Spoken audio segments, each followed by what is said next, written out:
Hi friends, IPL 2025 match number 19. SRH vs GT. SRH again ஹோமுக்கு வராங்க Rajiv Gandhi stadium Hyderabad. இந்த பிச்சை பற்றியும் மேட்சை பற்றி full analysis, stats, first bowling, second bowling, batting, best players எல்லாமே இந்த வீடியோவில் பார்க்கலாம்.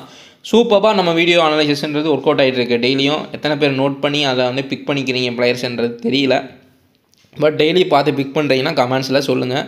நம்ம வீடியோக்குள்ளே போயிடலாம். 6வது ஏப்ரல் 7:30 இந்த மேட்ச் சண்டே மேட்ச். இது ஒரு சண்டே மேட்ச். சாட்டர்டே வந்து டபுள் ஹெட்டர் இருந்துச்சு. சண்டே அந்த டபுள் ஹெட்டரை வந்து ஒரு ரீசனுக்காக டியூஸ்டேக்கு மாற்றி வச்சுட்டாங்க. ஸோ இந்த வர டியூஸ்டே வந்து டபுள் ஹெட்டர் மேட்சஸ் இருக்குது. ஸோ கிரவுண்ட் ஸ்டேட்டை பொறுத்த வரைக்கும் பார்த்தீங்கன்னா 80 மேட்ச்சில் average 175 plus score. Batting first 37 டைமும், பேட்டிங் செகண்ட் 40 டைமும் வின் பண்ணியிருக்காங்க. மோஸ்ட்லி வந்து பார்த்தீங்கன்னா ஃபஸ்ட் பேட்டிங் தான் இருப்பாங்க SRH. ஸோ லாஸ்ட் மேட்ச் வந்து இந்த கிரவுண்டில் பார்த்தீங்கன்னா LSG vs SRH நடந்துச்சு. அதில் LSG ஜெயிச்சிட்டாங்க. ஸோ நல்ல ஒரு பேட்டிங் விக்கெட்டு, எல்லாத்துக்குமே தெரிஞ்சதான். ஒரு ஃப்ளாட் ட்ராக்கு LSG. அதே மாதிரி வந்து பார்த்தீங்கன்னா இது ரெட் சாயிலாக பிளாக் சாயிலாம் கேட்டால் பிளாக் சாயில் விக்கெட்டு. ஸோ பேட்டர்ஸ்க்கு அதிகமாக ஃபேவராகவும் ஸ்பின்னர்ஸ்க்கு ஃபேவராகவும் இருக்கும். பேசர்ஸ்னால அவ்வளோவா ஒரு ஏர்லியராக விக்கெட்டுன்றது விழுகாது. சீம் ஸ்விங்கு டிவிஎஸ்ன்னு அவ்வளோவா எதுவுமே இருக்காது. ஸோ லாஸ்ட் மேட்ச் வந்து பார்த்தீங்கன்னா LSG ஏர்லியராகவே நிறையா விக்கெட்ஸ் எடுத்தாங்க. சாதுல் தாக்கூர் அந்த மேட்ச் சூப்பராக பெர்ஃபார்ம் பண்ணார். அந்த விக்கெட் எல்லாமே இவங்க அடிக்க போய் தான் கேட்ச் ஆகி தான் விக்கெட் ஆச்சே தவிர காட் பிஹைண்டோ இல்லை வந்து எல்பியோ இல்லை ஸ்டெம்பிட்டோ எதுவுமே கிடையாது. சாரி, யாருமே போல்ட்டை உடைக்க கிடையாது. ஏன்னா சீமன் ஸ்விங் எதுவுமே கிடையாது. ஃபுல்லாக கட்டர்ஸ், ஸ்லோயர் பால் இவங்க போடுறவங்களுக்கு தான் இந்த பிச்சில் வந்து ஹெல்ப்ஃபுல்லாக இருக்கும். ஸோ லாஸ்ட் மேட்ச் இப்போ பார்த்தீங்கன்னா MI vs LSG ப்ளே பண்ணாங்க லக்னோவில். அதுவுமே ஒரு பிளாக் சாயில் விக்கெட்டு. ஸோ அதுலேயே உங்களுக்கு தெரிஞ்சிருக்கும் ஃபாஸ்ட்டாக போட்டால் ஈஸியாக அடிச்சிருவாங்க பேட்டர்ஸு. ஸோ அதுவுமே ஒரு நல்ல பேட்டிங் பிளாக் சாயில் விக்கெட்டு. பேட்டிங்க்கும் ஸ்பின்னிங்க்கும் ப்ளஸ் ஹர்திக் பாண்டியா மாதிரி ஒரு வேரியேஷன்ஸ் போடணும். அதாவது ஸ்லோயர் பாலோ கட்ரோ அந்த மாதிரி ஸ்லோ பவுன்சரோ அந்த மாதிரி போகிறவங்க தான் விக்கெட்டுன்றது விழுகும் இந்த மாதிரி பிளாக் சாயில் பிச்சஸில். ரெட் சாயில் பிச்சுக்கு டிஃப்ரெண்ட் சொல்லிடுறேன். ரெட் சாயில் பிச்சுனா ஏர்லியராக சீமன் ஸ்விங் பயங்கரமாக இருக்கும். வான்கடை மாதிரி MI வந்து KKR உடச்சி எடுத்தாங்க. ஏர்லியராகவே நிறைய விக்கெட்ஸ் போச்சு. அந்த மாதிரி பேசர்ஸ்க்கு செமையாக எக்ஸ்ட்ரா பவுன்ஸு சீமன் ஸ்விங் அதிகமாக இருக்கும். அது ரெட் சாயிலு. மற்றபடி பிளாக் சாயிலில் ஃபுல்லாக பேட்டிங்க்கும் ஸ்பின்னிங்க்கும் மிடில் ஓவரில் போக டைம் ஆகாங்க. ஸ்பின்னிங்க்கும் வந்து அதே மாதிரி ஸ்லோயர் பால் கட்டர் பால் போடக்கூடிய பவுலர்ஸ்க்கும் ஃபேவரபுளாக இருக்கும். இதுதான் பிச் டிஃப்ரென்ஸு. இதை பார்த்து டீம்ன்றது பிக் பண்ணிக்கோங்க. ஸோ ரொம்ப யூஸ்ஃபுல்லான இன்ஃபர்மேஷனு. எத்தனை பேர் இதை யூஸ் பண்ணுறீங்கன்றதையும் கமெண்ட்ஸில் சொல்லுங்கள். நம்ம நெக்ஸ்ட் ஸ்டார்ட்டுக்குன்றதுக்கு போயிடலாம். குபேரா ஃபேண்டஸியை இன்ஸ்டால் பண்ணாமல் தான் இன்ஸ்டால் பண்ணிங்க. ஒரு சூப்பரான ஆப்பு. ஸோ ஒரு 1 பிளேயர் ஃபேண்டசி ஆப்பு இதுதான். அவங்க தான் ஃபஸ்ட்டு கண்டுபிடிச்சாங்க. அதுக்கப்புறம் நிறைய பேர் யூஸ் பண்ணிக்கிட்டாங்க. அதை எடுத்து காப்பிரைட்ஸுமே இவங்க தான் வச்சுருக்காங்க. ஸோ ஒரிஜினலுக்கு நம்ம ஒரிஜினலில் ப்ளே பண்ணுவோம். ஸோ இதில் வந்து பார்த்திங்கன்னா 5 பிளேயர் கொடுத்துருவாங்க ஒவ்வொரு மேட்ச்சுக்கும். அதில் 2 செட்டுமே இருக்கும். இது வேறு செட்டு, அது வேறு செட்டு. ஸோ இதில் பவுலர் செட்டு, இது பேட்டர் செட்டு. ஸோ இதுக்குள்ளே போனீங்கன்னா உங்களுக்கு பிடித்தமான பிளேயர் இல்லை ஸ்டாட்ஸ் அதிகமாக இருக்குது. இன்றைக்கி ஒரு வந்துடுவார், ஒரு ஸ்டாண்டர்ட் பிளேயர் ஃபேப் டுப்ளசிஸ். இவர் தான் வந்து ருத்ராஜ் கேக்வாடோட இன்றைக்கி பாயிண்ட்ஸ் அதிகமாக எடுப்பார். அப்படின்றப்போ நீங்கள் ஃபேப் டுப்ளசிஸை மட்டும் செலக்ட் பண்ணி ப்ளே பண்ணிக்கலாம். நீங்கள் ஆப்போனன்ட்ஸை பார்த்து செலக்ட் பண்ணிக்கலாம். இந்த மாதிரி இந்த கான்டெஸ்ட்டில் பார்த்தீங்கன்னா ஒரு ஆப்போனண்ட்டு ருத்ராஜை பிக் பண்ணியிருக்காரு. அப்படின்றப்ப ருத்ராஜை விட ஃபேப் டுப்ளசிஸ் அதிக பாயிண்ட் எடுத்துகிட்டு வரணும்னு எனக்கு தோணுது. ஸ்டாட்ஸ் இருக்குது அப்படின்றப்ப நீங்கள் ருத்ராஜ் கூட ஃபேப் டுப்ளசிஸை விட்டுக்கலாம். ஸோ ஒரு பிளேயரை செலக்ட் பண்ணி ப்ளே பண்ணுற ஃபேண்டசி தான் இது. ஒரு சூப்பரான ஏர்னிங் பிளாட்ஃபார்மாக இருக்குது. ப்ராஃபிட் வந்து அதிகமாகவே வருது. ஸோ கண்டிப்பாக நீங்கள் சூஸ் பண்ணி அதை கரெக்டாக சூஸ் பண்ணால் போதும், நல்லாவே லாபம் பார்க்கலாம். அது டியோ ப்ரோன்னு ஒரு ஆப்ஷன் இருக்குது. அதை 2 பேரை சூஸ் பண்ணிக்கலாம். ஒரு மேட்ச்சுக்கு நீங்கள் ஒரு பிளேயர் இல்லாமல் 2 பிளேயரை மோதிக்கலாம். உங்கள் ஆப்போனண்ட்டு 2 பிளேயரோட வருவாங்க, காம்பினேஷன் மாதிரி.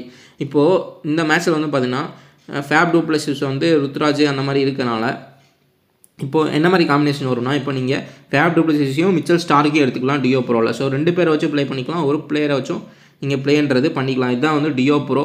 ஸோ இதில் பார்த்தீங்கன்னா ருத்ராஜ் ஃபேப் டுப்ளசிஸ் இருக்காது, ஃபேப் டுப்ளசிஸ் ஸ்டார்க்கு, இந்த மாதிரி 2 பேரை நீங்கள் சூஸ் பண்ணி ப்ளே பண்ணிக்கலாம். இப்போ பார்த்தீங்கன்னா இதில் 2 பேரை சூஸ் பண்ண சொல்லுவோம். இப்போ நான் வந்து ஃபேப் டுப்ளசிஸையும் அதே மாதிரி மிச்சல் ஸ்டார்க்கையும் சூஸ் பண்ணி இந்த கான்டெஸ்ட்டில் ஜாயின் பண்ண போகிறேன். என் ஆப்போனண்ட் வந்து ருத்ராஜையும் பத்திரானாவையோ இல்லை 100 அகமதியோ எடுத்துகிட்டு வந்தால் அந்த மாதிரி தான் காம்படிஷன். ஒரு சூப்பரான ஆப். டிஸ்கிரிப்ஷனில் லிங்க் இருக்குது, கிளிக் பண்ணி இன்ஸ்டால் பண்ணி 2K டெக்ன்ற ரெஃபர் கோட் போட்டு ஜாயின் பண்ணிக்கோங்க. உங்களுக்கு போனஸ் தருவாங்க, அதையும் நீங்கள் யூஸ் பண்ணிக்கலாம்.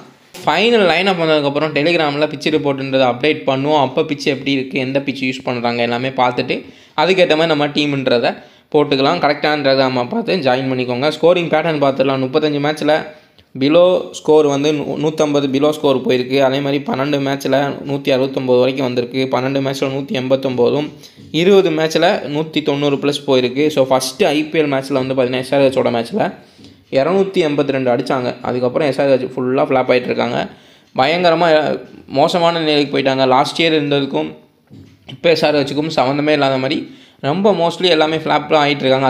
அதுக்கு ஒரு காரணமும் இருக்குது. ஏன்னா எஸ்ஆர்ஹெச்சில் ஸ்டாண்டர்ட் பிளேயர்னு யாருமே இல்லை, எல்லாமே ஹிட்டர்ஸு. ஸோ ஒரு ஸ்டாண்டர்டாக சாய் சுதர்சனோ இல்லை பட்லரோ அந்த மாதிரி வந்து ஒரு ஸ்டாண்டர்ட், அதாவது ஹிட்டும் பண்ணுவாங்க, அதே மாதிரி ஸ்டாண்டர்டாகவும் நம்ம வந்து நம்பிக்கையாக நம்ம வந்து அவங்கள சூஸ் பண்ணலாம் டீமில். ஏன்னா அவங்கள அவுட் எடுக்கிறது அவ்வளோ ஈஸியாக இருக்காது. ஸோ அந்த மாதிரி பிளேயர்ஸ் வந்து எஸ்ஆர்ஹெச்சில் இல்லை. அடித்தா அடிப்பாங்க, அவுட் ஆனால் அவுட் ஆகாதான். டிராவிஸ் ஹெட்லாம் கேகேஆர் கூட வராரு, ஃபஸ்ட்டு 2 பாலே சுற்றுறாரு, போனால் மழை வந்தால் அப்படின்னு சொல்லி விளாண்டுட்டுருக்காரு. ஸோ செகண்ட் பாலே அவுட்டு. வைபவ் ஓவரா எல்லாத்தையுமே தூக்கி எரிஞ்சிட்டாரு. ஸோ அந்த மாதிரி ரொம்ப ஒரு ஹிட்டர்ஸாக வச்சுருக்காங்க. அதில் எனக்கு தெரிஞ்சு சொல்லக்கூடிய ஒரே ஒரு பிளேயர் யாருன்னா ஹென்ரிச் கிளாசன் மட்டும்தான். ஓரளவு அவருமே ஹிட்டர் தான், அவரும் அடிக்க தான் பார்ப்பார் மோஸ்ட்லி. இவங்களை கம்பேர் பண்ணுறப்ப அவர் பரவாயில்லன்னு நான் சொல்கிறேன். ஸோ இந்த மேட்சை பொறுத்த வரைக்கும் பார்த்தீங்கன்னா ஒரு 180 + 190 போகலாம். ஏன்னா லாஸ்ட் மேட்ச் வந்து பார்த்தீங்கன்னா எல்ஜி கூட எஸ்ஆர்ஹெச் இந்த கிரவுண்டில் ப்ளே பண்ணுறப்போ, இந்த கிரவுண்டோட லாஸ்ட் மேட்ச் சொல்கிறேன் இப்போ நான். இந்த கிரவுண்டில் பார்த்தீங்கன்னா 190 அடிச்சிருந்தாங்க. 190க்கு எஸ்ஆர்ஹெச் 9 விக்கெட் விட்டுருந்தாங்க. எல்ஜி வந்து மிச்சல் மார்ஸ் ஒரு 50, நிக்கோலஸ் புரான் அடி பிரிச்சார் 70. அவங்க 2 பேரும் மேட்சை முடிச்சு விட்டாங்க. அடுத்தடுத்து வந்தவங்க ஃபுல்லாக ஒரு 20 அப்படியே அடித்து வின் பண்ணிட்டாங்க. விக்கெட்டுன்றது பார்த்தீங்கன்னா பேட் கமிங் செகண்ட் பவுலிங் பண்ணுறப்ப அதிக ஆவரேஜ்னால 2 விக்கெட்டும், ஆடம் ஜாம்பா 1 விக்கெட்டும் எடுத்திருந்தாங்க. ஸோ அவ்வளோதான் விக்கெட்டுன்றது அவ்வளோவா போகல எல்ஜிக்கு. ஸோ பெரிய லெவலில் பவுலர்ஸுன்றது பெர்ஃபார்மன்ஸ் இல்லை இங்கே. ஆனால் சாதுல் தாக்கூர் வந்து அவரே நிறையா விக்கெட் வாங்கினனால அந்த மேட்சும் நிறைய பெர்ஃபார்மன்ஸ் பண்ணியிருந்தார். பட் இந்த மேட்சை பொறுத்த வரைக்கும் யார் கட்டர் பவுலிங், ஸ்லோவர் பவுன்சர். நீங்கள் எம்ஐ விசிஸ் எல்ஜி மேட்ச் பார்த்துருந்தீங்கன்னா ஹர்திக் பாண்டியா 5 விக்கெட் எடுத்தார். அதுக்கு காரணம் எல்லாமே ரெண்டு விக்கெட் வந்து பார்த்தீங்கன்னா ஸ்லோவர் பவுன்சரில் தான் 2 விக்கெட் எடுத்தார். அதுக்கப்புறம் டெத்தில் போகிறப்ப தூக்கி மெதுவாக பிச்சு வந்து பெரிய பிச்சு, கிரவுண்ட் வந்து பெரிய கிரவுண்ட்னால லென்த்தாக இருக்கிறனால அவர் ஸ்லோயர் பால் போட்டாலே போதும், இழுத்து அடிக்கிறப்போ வெளியே போகாது. அப்படின்றப்ப கேட்ச் மாட்டியே நிறையா விக்கெட் விட்டுட்டாங்க. ஸோ அப்படின்றப்ப 5 விக்கெட் வாங்கிட்டார் ஹர்திக் பாண்டியா. ஸோ இந்த மாதிரி பவுலர்ஸ்க்கு ரொம்பவே யூஸ்ஃபுல்லாக இருக்கும் இந்த கிரவுண்டு, அதையும் நோட் பண்ணிக்கோங்க. மற்றபடி பேட்டர்ஸு பக்காவாக தரமாக விளாடலாம். சூரியகுமார் யாதவ் விளாண்ட மாதிரி, அந்த மாதிரி மிச்சல் மார்ஸ் வந்து கேட்சை விட்டாங்க. ஸோ அவர் விளாண்ட மாதிரி மார்க்ரம் சூப்பராக ப்ளே பண்ணார். ஸோ அந்த மாதிரி வந்து ஸ்பின்னை நல்லா ஆடக்கூடிய பேட்ஸ்மேன்ஸ் வந்து ஸ்டாண்டர்டாக அதிக ரன்ஸ் போய் அதிக இன்னிங்ஸ் போகிறதுக்கான சான்ஸ் அதிகமாக இருக்குது. நம்ம அந்த மேட்ச் அனலைஸ் அப்போ இன்னும் டீட்டெயிலாக ஃபுல்லாக பேசலாம். ஸோ நம்ம இப்போ பவுலிங் ஸ்டாட்ஸ்ன்றதை பார்த்துடலாம். 80 மேட்ச்சில் பேசர்ஸ் வந்து 450 விக்கெட்டும், ஸ்பின்னர்ஸ் 195 விக்கெட்டும் வாங்கியிருக்காங்க. ஸோ டெத் பவுலிங் பேசர்ஸ்க்கு ஒரு ரொம்பவுமே ப்ளஸ்ஸாக இருக்கும். ப்ளஸ் ஏர்லியராகவும் போடுவாங்க.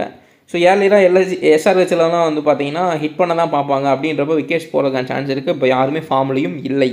ஸோ நம்ம அதை பற்றி பேசலாம். ஸோ ஸ்பின்னுக்கும் பேட்டிங்க்கு தான் இந்த பிளாக் சைல் பிச்சு ஹெல்ப்ஃபுல்லாக இருக்கும். ஃப்ளாட் ட்ராக் தான். மேபி எஸ்ஆர்ஹெச் ஃபார்முக்கு வந்தாங்க அப்படின்னா ஹை ஸ்கோர் போகலாம்.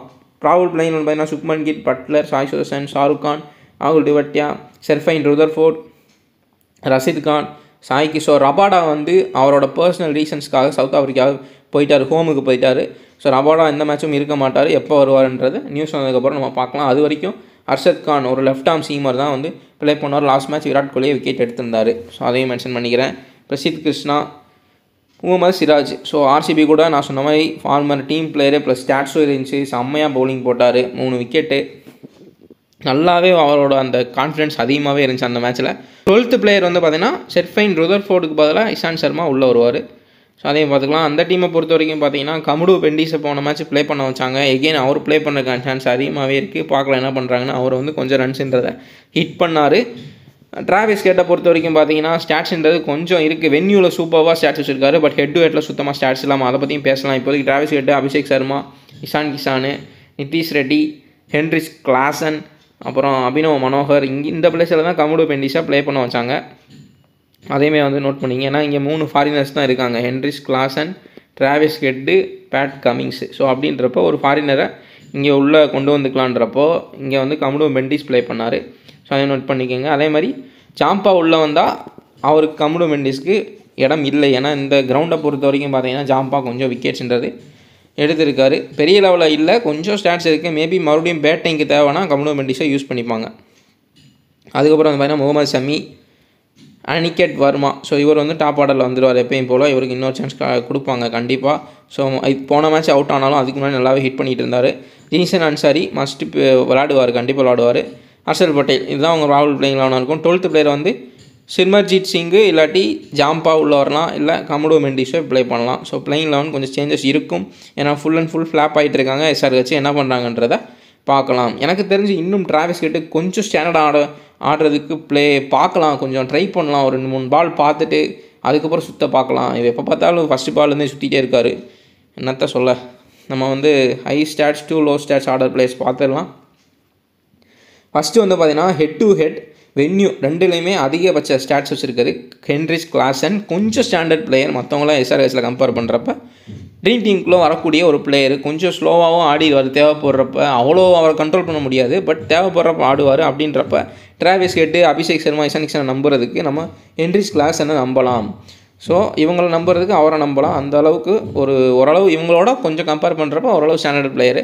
ஸோ ஹை ஸ்டாட்ஸ் இருக்குது. ஸோ நோட் பண்ணிக்கோங்க. மற்றவங்களுக்கு எல்லாம் பார்த்தீங்கன்னா சுக்மன் கில்லாக இருக்கட்டும், சாய் சுதர்சனாக இருக்கட்டும், இவங்களாம் அபிஷேக் சர்மா இவங்களாம் ஹெட் டு ஹெட் ஸ்டாட்ஸ் தான் இருக்குது. அதேமாதிரி கீழே இருக்க இவங்களுக்குலாம் நிதிஷ் ரெட்டி, இஷான் கிஷானு, அதே மாதிரி பிரசித் கிருஷ்ணா, டிராவிஸ் ஹெட்டுக்கெலாம் வென்யூ ஸ்டாட்ஸ் இருக்குது. ஸோ நான் மறுபடியும் பிரித்து சொல்லிடுறேன். இந்த இமேஜில் இருக்க ஒரே ஒரு பிளேயர் ஹென்ரிச் கிளாசனுக்கு மட்டும்தான் ஹெட் டு ஹெட்டு வென்யூ ரெண்டுலேயுமே வந்து 40+ + 50+ன்னு ஒரு ஹை ஸ்டாட்ஸுன்றது இருக்குது. மற்ற எல்லாத்துக்குமே வந்து பார்த்தீங்கன்னா சுக்மன் கில் ஹெட் டு ஹெட்டில் நல்ல ஸ்டாட்ஸ் வச்சுருக்காரு, Sai Sudharsan head to head நல்ல ஸ்டாட்ஸ் வச்சுருக்காரு, அபிஷேக் சர்மா ஹெட் டு ஹெட்டில் நல்ல ஸ்டாட்ஸ் வச்சுருக்காரு. இவங்க எல்லாமே ஹெட் டு ஹெட் ஸ்டாட்ஸு டீசெண்டாக நல்லா இருக்கிற ஒரு பிளேயர்ஸு. அதே மாதிரி கீழே இருக்க இவங்க எல்லாருமே வந்து பார்த்திங்கன்னா நான் தெளிவாக எழுதியே காமிச்சிடுறேன். இவங்க எல்லாமே பார்த்திங்கன்னா வென்யூ ஸ்டாட்ஸ் வந்து அதிகமாக வச்சுருக்க ஒரு பிளேயர்ஸு. ஸோ நம்ம ஃபுல்லாக இப்போ டீட்டெயிலாக பார்த்துடலாம். ஸோ சுக்மன் கில் வந்து பார்த்திங்கன்னா ஹெட் டு ஹெட்டில் சூப்பர் ஸ்டாட்ஸ் வச்சுருக்காரு. ப்ளஸ் ஃபார்ம்லேயும் ஜிடியை பொறுத்த வரைக்கும், இந்த மேட்சை பொறுத்த வரைக்கும் எஸ்ஆர்ஹெச் இப்போ இருக்க நிலைமைக்கு ஜிடி ஸ்ட்ராங் டீம். என்னை பொறுத்த வரைக்கும் ஜிடி ஸ்ட்ராங் டீம். அவங்க வின் பண்ணுற சான்ஸ் அதிகமாக இருக்குது. நீங்கள் வந்து ஜிடியோட பிளேயர்ஸே கேப்டன் விஷயம் போடலாம். ஏன்னா வென்யூ வந்து ஒரு சூப்பர் பேட்டிங் விக்கெட்டு. இவங்க இதில் பவுலிங்கும் சரி பேட்டிங்கும் சரி நல்லா வச்சுருக்காங்க. அப்படின்றப்ப நீங்கள் பேட்டிங் சொல்லவே தேவையில்லை. சூப்பராக சுக்மன் கில், சாய் சுதர்சன், பட்லர்னு அந்த 3 பேர்த்த அவங்க எடுத்தாகணும். அதுவே கஷ்டம் ரொம்ப. ஸோ அவங்கெல்லாம் யாரோ ஒருத்தர் ஹை இன்னிங்ஸ் டெஃபினெட்லி போயிடுவாங்க. அப்படின்றப்ப சுக்மன் கில், சாய் சுதர்சன்லாம் பட்லருக்கு வந்து ஹெட் டு ஹெட் ஸ்டாட்ஸுமே அவ்வளோவா இல்லை. 39 தான், 30+ தான், 29 தான் இருக்குது. ஸோ 29 தான் ஹெட் டு ஹெட் ஸ்டாட்ஸ் இருக்குது. அதனால தான் நான் கடைசியில் வச்சுருக்கேன் பட்லரை. பட் இருந்தாலும் 29ன்றது இப்போ இருக்க ட்ரீம் 11 பாயிண்ட்ஸுக்கு ப்ளஸ் ரீசன்ட் ஃபார்ம்லேயும் இருக்கார். அப்படின்றப்போ ஒரு நல்ல பிக்காகவே இருப்பார் பட்லரு. ட்ராப் பண்ண தேவை இருக்காது எனக்கு தெரிஞ்சு. அப்படின்றப்போ இங்கே ஹை ஸ்டாட்ஸில் ஆரம்பித்து லோ ஸ்டாட்ஸில் எப்போயும் போல் நான் வச்சுருக்கேன். இதுக்கப்புறம் யாருக்குமே பெரிய லெவலில் ஸ்டாட்ஸ்ன்றது இல்லை. ஸோ நம்ம பார்த்துடலாம். சாய் சுதர்சனுக்கும் ஹெட் டு ஹெட்டில் சூப்பர் ஸ்டாட்ஸ் இருக்குது. மிஸ்டர் கன்சிஸ்டன்ட், உண்மையிலே அந்த பேருக்கான ஒரு பிளேயர் கண்டிப்பாக. ஸோ நிறைய பேர் நம்ம சொல்ல முடியாது. ஏன்னா மேட்ச்சுக்கு மேட்ச் ஃபுல் அண்ட் ஃபுல் இப்போ நிக்கோலஸ் பூரான் கூட போனவங்க ஃப்ளாப் ஆகிட்டார். பட் சாய் சுதர்சனை நீங்கள் அவுட் எடுக்கிறது ரொம்ப ரொம்ப ரொம்ப ரொம்ப கஷ்டம். ஸோ அப்படின்றப்ப சாய் சுதர்சன் ஒரு ஸ்டாண்டர்டான பிளேயரை நீங்கள் எதில் வேணால் ஒய்சி கேப்டனாக ட்ரை பண்ணலாம், ஸ்மால் லீகில் ட்ரை பண்ணலாம், எப்படி வேணால் ட்ரை பண்ணலாம், நம்பிக்கையாக போடலாம். நம்ம வந்து டீம் போட்டுட்டு நம்ம பயப்பட தேவையில்ல. இப்போ டிராவிஸ் ஹெட்டாக இருக்கட்டும், அபிஷேக் சர்மாவாக இருக்கட்டும், அவங்களாம் ஹிட்ரு அடித்தா அடிப்பாங்க, ஃபஸ்ட்டு பாலே சுற்றுவாங்க, அவுட் ஆனதான். அப்படின்றப்ப அவங்கள போட்டுட்டோம் அப்படின்னா நமக்கு கொஞ்சம் ஃபியர்ன்றது இருக்கும். சரி இப்போ அவுட் ஆயிடுவாங்களோன்ற ஒரு பயம் இருக்கும். பட் சாய் சுதர்சனு, ஸோ இந்த மாதிரி ஸ்ரேயாஸ் ஐயர், இந்த மாதிரி வந்து கன்சிஸ்டண்ட்டாக ப்ளே பண்ணுற பிளேயர்ஸ், பட்லரு, இந்த மாதிரி போடுறப்ப நமக்கு பயம்ன்றது இருக்காது. ஏன்னா அவங்கள அவுட் எடுக்கிறது சாதாரண விஷயம் கிடையாது. அவங்க அவ்வளோ சீக்கிரம் அவுட்டும் ஆக மாட்டாங்க. ஃபேப் டூ பிளஸிஸு இந்த மாதிரி கன்சிஸ்டன்ட் பிளேயர்ஸ்லாம் இருக்காங்க. ஸோ அவங்கள போடுறப்ப நம்ம பயப்பட தேவையில்ல. ஹை ஸ்டாட்ஸ் இருந்தால் கண்டிப்பாக அந்த மேட்ச்சில் நீங்கள் பிக் பண்ணி ட்ரை பண்ணிக்கலாம். நமக்கு பயம்ன்றது இருக்காது. So Abhishek Sharma head to ஹெட்டில் ஒரு நல்ல ஸ்டாட்ஸ் இருக்குது. நிதிஷ் ரெட்டி வென்யூவில் சூப்பர் ஸ்டாட்ஸ் வச்சுருக்காரு.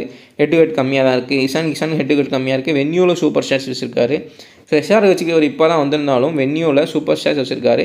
பட் ஃபஸ்ட் மேட்ச் 100ம், செகண்ட் மேட்ச் எல்லா மேட்சும் டக் அவுட் ஆகிட்டு இருக்காரு இஷான் கிஷானு. ஸோ எல்லாமே ஃப்ளாப் தான் எஸ்ஆர்ஹெச்சில்.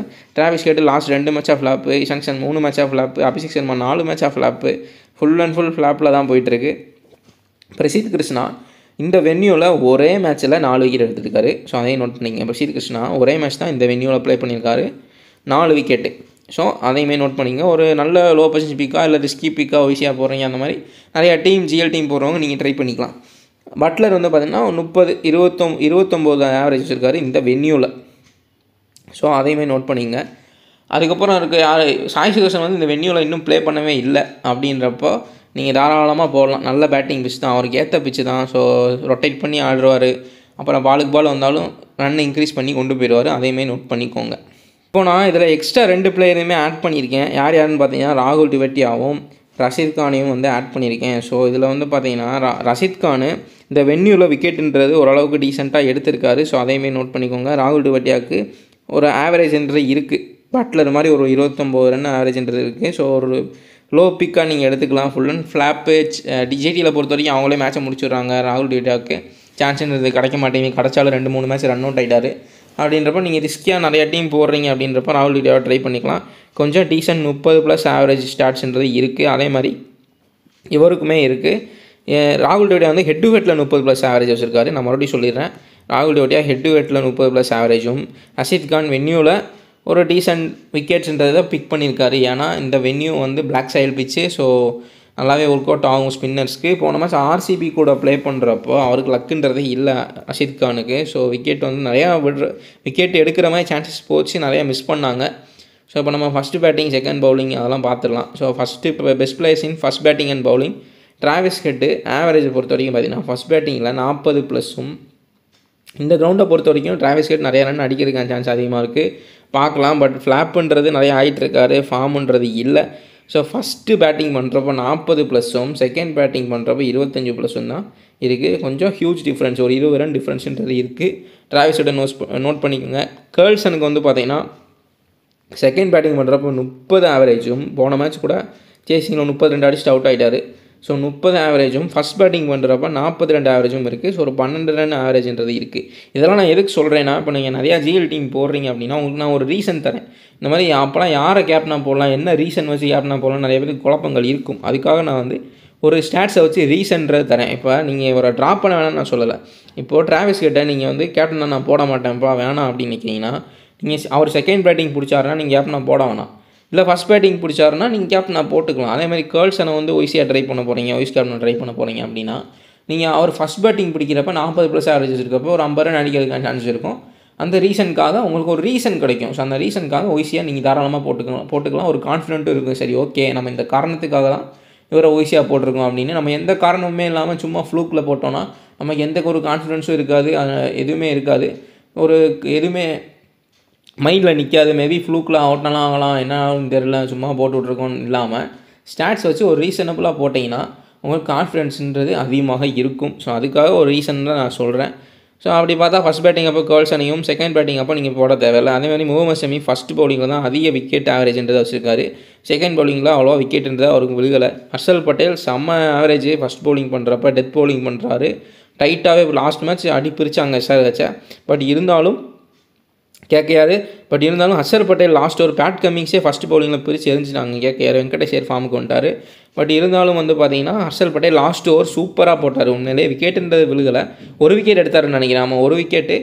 அதுக்கப்புறம் வந்து பார்த்தீங்கன்னா நல்லா டைட் பண்ணிட்டார். லாஸ்ட் ஓவர் முடிஞ்சாலும் டைட் பண்ணார். 2 பால் வந்து தான் 6-4ன்றது போச்சு. ஸோ ஃபஸ்ட் பவுலிங்கில் விக்கெட் ஆவரேஜ் அதிகமாக இருக்குது. நீ ஹர்ஷல் பட்டேல் செகண்ட் பவுலிங் நான் ட்ராப் பண்ணணும், இப்போ நான் வந்து ஹர்ஷல் பட்டேல் இந்த மேட்ச்சில் நான் ட்ராப் பண்ண போகிறேன்ப்பா அப்படின்னு நீங்கள் நினச்சிங்கன்னா நீங்கள் வந்து செகண்ட் பவுலிங் பண்ணுறப்ப ஹர்ஷல் பட்டேல் ட்ராப் பண்ணிக்கோங்க. ஃபஸ்ட் பவுலிங் போடுறப்போ பிக் பண்ணிக்கோங்க. அதேமாதிரி பிளாக் சைல் பிச்சில் ஹர்ஷல் பட்டேல் கொஞ்சம் ஹெல்ப் பண்ணுறது இருக்கும். ஏன்னா ஸ்லோவர் பால், கட்டர்ஸு வித்தியாசமாக போடுவார், டிஃப்ரென்ஸஸாக போடுவார். ஸோ இந்த மாதிரி அதிக டிஃப்ரெண்ட்டாக கட்டர்ஸு, ஸ்லோவர் ஒன்ஸ் இந்த மாதிரி போடுறவங்களுக்கு வந்து விக்கெட்டுன்றது இந்த கிரவுண்டில் விழுகும். அந்த ஒரு ஹெல்ப்பும் இருக்குது ஹர்ஷல் பட்டேலுக்கு, அதையும் நோட் பண்ணிக்கோங்க. ஸோ அதே மாதிரி ஆடம் ஜாம்பா இவருக்கு வந்து செகண்ட் இன்னிங்ஸில் ஒரு விக்கெட்டு ஆவரேஜும், ஃபஸ்ட் இன்னிங்ஸில் நிறையா விக்கெட் எடுத்திருக்காரு. 12 இன்னிங்ஸில் 21 விக்கெட் எடுத்திருக்காரு. ஒரு 2 விக்கெட் ஆவரேஜ்ன்றது இருக்குது ஃபஸ்ட்டு பவுலிங் போடுறப்ப Adam Zampa. So Adam Zampa உள்ளே வந்தார், நீங்கள் ஜிஎல்லில் பிக் பண்ண போகிறீங்க அப்படின்னா ஃபஸ்ட்டு பவுலிங் போட்டார்னா நீங்கள் வந்து பிக்குன்றதை பண்ணிக்கலாம். ஸோ இதுக்கான ரீசன்ஸ் தான் நான் கொடுத்துட்ருக்கேன். டெய்லி ஒர்க் அவுட் ஆகிட்டு இருக்கு. நான் சொன்னேன் எல்எஸ்ஜியில் ஆயுஷ் போதனி ஃபஸ்ட் பேட்டிங் பிடிச்சா நீங்கள் எடுத்துக்கலாம், அவரும் நல்லா ஹிட் பண்ணார். எம்ஐயில் வந்து நம்ம திர்ற நான் சொன்னேன் second batting, Mi second batting average அதிகமாக இருக்குது, நம்ம திர்ற நீங்கள் பிக் பண்ணிக்கோங்கன்னு. ரெண்டுமே சூப்பராக ஒர்க் அவுட் ஆச்சு. டேவிட் மில்லர் வந்து ஃபஸ்ட்டு பேட்டிங்னா அவரால் எதுவுமே பண்ண முடியாது, ஸ்டாட்ஸ் வந்து ரொம்ப கம்மியாக இருக்குது. செகண்ட் பேட்டிங் பண்ணுறப்ப டேவிட் மில்லரோட ஆவரேஜ் 50+ நான் சொல்லியிருந்தேன், 50+ இருக்குது. ஃபஸ்ட் பேட்டிங் அப்போ 20+ தான். ஸோ அவருமே ஃப்ளாப் ஆகியிருந்தார். ஃபஸ்ட் பேட்டிங் அவ்வளோவா கான்ட்ரிபியூட்ன்றது பண்ண முடியலை. ஸோ அதையுமே நோட் பண்ணிங்க. Best players in second batting and bowling, இதில் வந்து பார்த்திங்கன்னா பெரிய லெவலில் இந்த மேட்ச்சில் செகண்ட் பேட்டிங் அண்ட் பவுலிங் இல்லை, எல்லாருமே ஈக்குவலாக ஸ்டாட்ஸ் தான் வச்சுருக்காங்க. ஸோ ஏன் வந்து பார்த்திங்கன்னா சுப்மன் கில், சாய் சுதர்சனு, அதுக்கப்புறம் பட்லரு, இஷான் கிஷானு, அபிஷேக் சர்மா எல்லாமே வந்து ஈக்குவல் ஆவரேஜ்ன்றது வச்சுருக்காங்க. அவங்களுக்கு ஃபஸ்ட் பேட்டிங்னாலும் சரி செகண்ட் பேட்டிங்னாலும் சரி ஆவரேஜ்ன்றது அதிகமாக இருக்குது. சில பேருக்கு டிராவிஸ் ஹெட் பார்த்திங்கன்னா ஃபஸ்ட் பேட்டு பண்ணுறப்ப தான் அவங்களுக்கு ஆவரேஜ்ன்ற அதிகமாக இருக்குது, செகண்ட் பேட்டிங்கில் இல்லை. அந்த மாதிரி நிறைய டிஃப்ரென்சஸ் இருக்குது. இதில் ஹியூஜ் டிஃப்ரென்சஸ் இருக்குது. செகண்ட் பேட்டிங் அண்ட் பவுலிங் பார்த்தீங்கன்னா ரஷீத் கான் செகண்ட் பவுல் பண்ணுறப்போ நிறையா விக்கெட்ஸ்ன்றது எடுத்திருக்காரு ஃபஸ்ட்டு பவுலிங்கை கம்பேர் பண்ணுறப்போ. ஸோ ஜிடி செகண்ட் பவுலிங் பண்ணாங்க ஃபஸ்ட் பேட் பண்ணிவிட்டு அப்படின்னா நீங்கள் ரஷீத் கானை தாராளமாக ட்ரை பண்ணிக்கலாம். பேட் கம்மிங் செகண்ட் பவுல் பண்ணுறப்ப தாராளமாக தயவு செஞ்சு எடுத்துக்கோங்க, மிஸ் பண்ணாதீங்க. செம்ம ஆவரேஜ்ன்றது இருக்குது. ஏன்னா விக்கெட் நம்பர் எண்ணிக்கை வந்து அதிகமாக இருக்குது. பட் இந்த மேட்ச்சில் எஸ்ஆர்ஹெச் விக்கெட் எடுப்பாங்களா அப்படின்னு கேட்டால் எனக்கு டவுட்டு தான். ஏன்னா ஃபுல் அண்ட் ஃபுல் ஒரு கன்சிஸ்டன்ட் பிளேயராக வச்சுருக்காங்க. ஜிடி நல்ல ஃபார்மில் இருக்காங்க, சூப்பர் பிளேயர்ஸாக இருக்காங்க. ஸோ பவுலிங் கூட ரபாடா இப்போதைக்கு இல்லை. ரஷீத் கான், அதுக்கப்புறம் அந்த சாய் கிஷோர் ரஷீத் கான் கொஞ்சம் டைட் பண்ணிடுறாங்க. போன மேட்ச் ரஷீத் கான் அடி வாங்கினார், பட் சாய் கிஷோர் சூப்பராக போட்டார். அதுக்கப்புறம் முகமது சிராஜ் சூப்பராக போட்டார். இந்த மேட்ச் முகமது சிராஜ் பெர்ஃபார்ம் பண்ணுவாரான்னு கேட்டால் எனக்கு தெரியல. ஒரு விக்கெட் ஆவரேஜ்ன்றது தான் இருக்குது. போன மேட்ச்சில் வந்து நல்லாவே ஹெல்ப் பண்ணுச்சு. அவர் வந்து ஃபார்மர் டீம், ஆர்சிபி டீமு, அதே மாதிரி பாலுமே சூப்பராக ஏர்லியராக சூப்பராக இருந்துச்சு. ஸோ அவருக்கு ஹெல்ப் பண்ணுச்சு. இந்த கிரவுண்ட் ஹெல்ப் பண்ணுமான்னு கேட்டால் எனக்கு தெரியல. அவர் ஸ்லோவர் ஒன், கட்டர், பவுன்சர்லாம் போகிறவங்க தான் ஹெல்ப்ஃபுல்லாக இருக்கும் இந்த பிளாக் சைல் விக்கெட்டு. மேபி பிச்சு சேஞ்ச் ஆனால் சிராஜுக்கு ஹெல்ப்ஃபுல்லாக இருக்கலாம். ஸோ பேட் கமிங்ஸை நீங்கள் செகண்ட் பவுலிங் பண்ணால் பேட் கமிங்ஸை எடுத்துக்கோங்க. ஏன்னா ஆவரேஜ் அதிகமாக இருக்குது. 30 மேட்ச்சில் 42 விக்கெட் அந்த மாதிரியும். ஃபஸ்ட்டு பவுலிங் பண்ணுறப்ப உங்களுக்கு இன்னிங்ஸ் மேட்சோட கம்மியாக எடுத்திருக்காரு. அதாவது 10 மேட்ச்சில் 8 விக்கெட்டு 7 விக்கெட்டு அந்த மாதிரி கம்மியாக இருக்குது. மேட்சை விட ஒரு விக்கெட் ஆவரேஜ் கூட இல்லை ஃபஸ்ட்டு பவுலிங் பண்ணுறப்ப. அதே இது நீங்கள் நோட் பண்ணிங்கன்னா செகண்ட் பவுலிங் பண்ணுறப்ப எக்கச்சக்கமாக நம்பர்ஸ்ன்றது அதிகமாக இருக்குது. ஸோ இதெல்லாம் வந்து நோட் பண்ணிங்க. இப்போ மேட்ச் அனலைஸுக்கு நம்ம போகலாம்.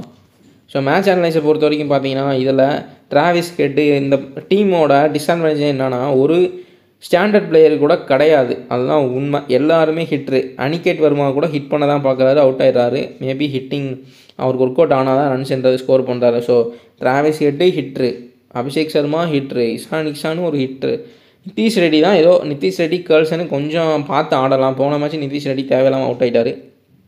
ஸோ இவங்க 3 பேர்த்த கம்பேர் பண்ணுறப்ப இவங்க 2 பேருமே கொஞ்சம் ஸ்டாண்டர்ட் பிளேயர்ஸாக இருக்கலாம். வென்யூலேயும் சூப்பர் ஸ்டார்ஸ் இருக்குது நிதிஷ் ரெட்டிக்கு, அதே மாதிரி கேர்ள்ஸனுக்கு 2லேயுமே சூப்பர் ஸ்டார்ஸ் இருக்குது. இவங்க நிறைய ஹை ஸ்கோர். இவங்க மறுபடியும் அகெயின் 3 பேர் ஃப்ளாப் ஆகிட்டாங்க அப்படின்னா இவங்க 2 பேரும் ஹை ஸ்கோர் போகிறதுக்கான சான்ஸ் அதிகமாகவே இருக்குது. அதுமாதிரி நோட் பண்ணிக்கோங்க. இதுதான் இவங்களோட டிஸ்அட்வான்டேஜாக இருக்கும் கண்டிப்பாக. ஏன்னா அடிக்க பார்த்தாங்கன்னா கண்டிப்பாக அவுட் ஆகிறதுக்கான சான்ஸ் இருக்குது. இந்த டீமை பொறுத்த வரைக்கும் டிஸ்அட்வான்டேஜே இல்லை. பார்த்தீங்கன்னா சுக்மன் கில்லுக்கு ஸ்டாட்ஸ் இருக்குது. கன்சிஸ்டண்ட்டாக எப்படினாலும் ட்ரீம் டீமில் வந்துடுவார். கொஞ்சம் ரன் ஸ்கோர் பண்ணிட்டு தான் அவர் அவுட் ஆவார். பவர் பிளேயில் சூப்பராக ஆடுவார். அதே மாதிரி வந்து பார்த்திங்கன்னா பட்லரு, சாய் சுதர்சனு, ஸோ இவங்கெல்லாம் சூப்பராக ப்ளே பண்ணுறாங்க.